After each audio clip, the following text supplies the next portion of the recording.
This video has been made as a part of assignment 1 of the course Nature Inspired Computing offered at IIT Gandhinagar. I'll be discussing about optimization using differential evolution in this video. Let us have a look at the problem statement. We are given a function called the Restringent function.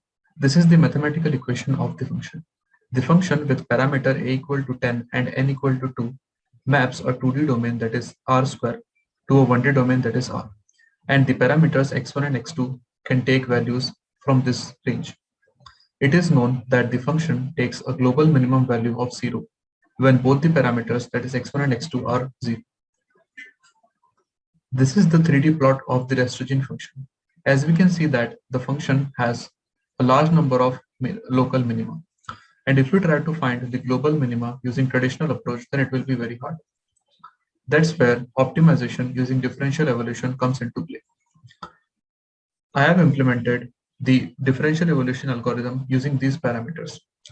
The algorithm was coded in Python using libraries like NumPy, Numba, Matplotlib, and tqt. Let us have a look at the movement of the best individual and the global best value of the Restringent function over generations. The figure on the left represents the global best value of Restringent function.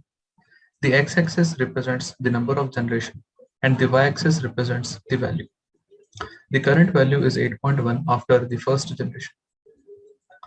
On the right side, we can see the 2D search space of the Restringent function. The parameters x1 and x2 have been plotted as the x and y-axis respectively. This crosses represents the individuals in the differential evolution algorithms which have been initialized randomly over the 2D search space. This blue dot represents the global best solution found so far after the first generation. Now we will start. As we can notice that as the number of iterations increases, the value of the global best solution decreases and the global best solution also changes its position in the 2D space. Now we'll move further. We can notice that as the number of iterations or generation increases, the value is going lower and lower, and the global best solution is tending towards the coordinate 0, 0.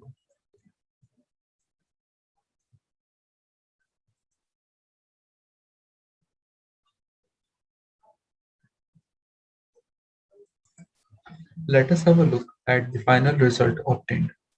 These are the final results obtained after running the algorithm.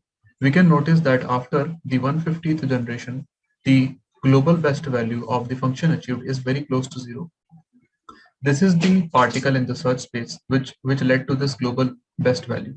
And we can notice that this coordinate is very close to 0.